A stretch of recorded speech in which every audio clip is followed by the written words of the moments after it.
Амди Герабай, Туфхан Селемен. Эй, Туфхан тил, эй, матур тил, эткей инкемнен тили. Дünьяда көп нәрсе булдым, сен матур тил архалы, Тохай. Эй, жаных, сөзлермен тылы, ось Туфхан, ось тилин. Сен мен остым, сен мен туфдым, сен мен кірсем мезарға.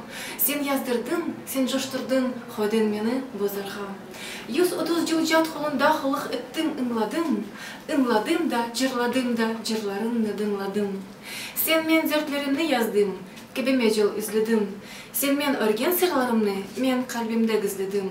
Туған күні әбанайым мені қолға алғанда, көз айдың бабайыма жел бішікке салғанда, атменермі деген бір сөз ішіттім мен бабамдан, тапмыдым бір тілді бір сөз атменерден бабадан.